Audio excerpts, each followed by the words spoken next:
Another hot one today. Missed the weather report yesterday because I was distracted.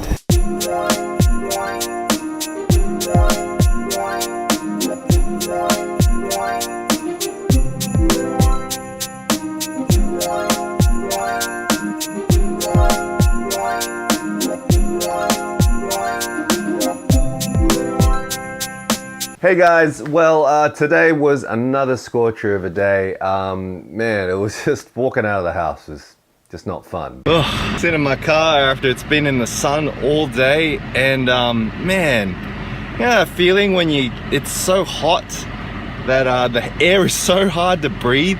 Hey, thanks to everybody who's responded to the movie stuff. I'm glad I'm not the only one who cries in movies. My boss suggested today that perhaps there's a deep psychological reason for why I do not cry during funerals and weddings. Is probably thinking it's just like the movies are an outlet for me to do that. I just want to call out a couple of comments. Frank basically called me out, basically told me, where's the weather report? I completely forgot the weather report because I don't know, I just forgot actually. So, ooh, sorry, ruining the format for you guys. Aaron Cheetah apparently has no soul because he didn't cry at the front of Up. Honestly, is there anybody else who doesn't cry for Up? Stacey basically said that she only cries when nobody's there, but is she? And there's no way to verify it. No one's seen you cry, Stacey. Do you actually cry? Joel said that it was a crime that I didn't mention the scene from Toy Story 3. I'm assuming he's talking about the scene at the end where they're all holding hands and they're about to go into the incinerator. Spoilers if you haven't seen it, but true. That is a pretty emotional scene. Nick Chislett apparently cried in The Truman Show.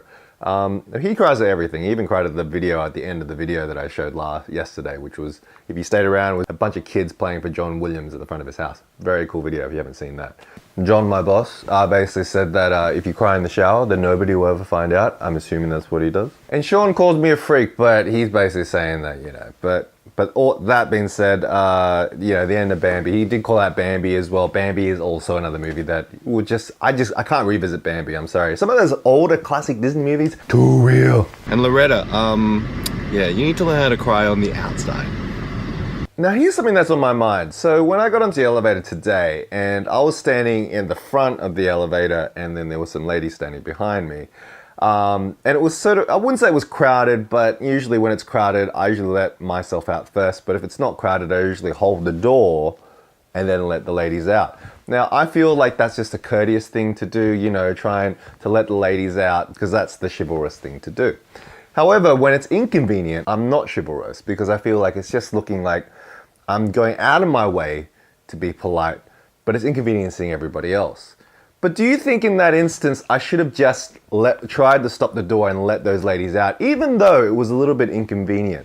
I feel like there are times when being chivalrous is more inconvenient than it is actually being polite. It's actually making a big deal over something that somebody hasn't actually asked for, but you want to do it anyway to show some respect. But there's even this other side of the story, which is saying like, why even be chivalrous at all?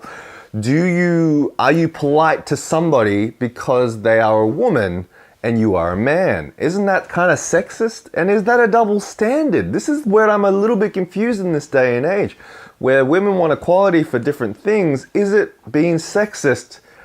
Me wanting to open a door for somebody who's a woman, or wanting to help somebody lift boxes if they're a woman. In some respects, I do it because it's a woman, or if it's because it looks like they're struggling. Like, to be honest, if a woman's holding a box and she looks like she's fine, I'm probably not going to help her.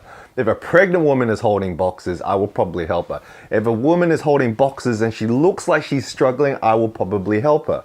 The rules I don't understand. What are the social rules for navigating these things? Where does chivalry come in? Like, where does the politeness come in? Is it just common sense now? Is it called chivalry anymore? I don't really understand what it is. Like, I want to be more respectful of people, but I want to know what the rules are. And how do you find out these rules? Like, where do these rules come from? And is chivalry dead? Is chivalry important? Let me know, guys. Let me know if I'm being ridiculous. Do you think I should have let that lady out of the elevator first? Because if you kind of hold the elevator, you're kind of in the way of everybody else who's just trying to get out. And I don't know. I guess I could have stepped out of the elevator and held the elevator door. Maybe that was the compromise I needed to do. Anyway, guys, what do you think? What should I have done? Hit me up in the comments, and I'll see you tomorrow.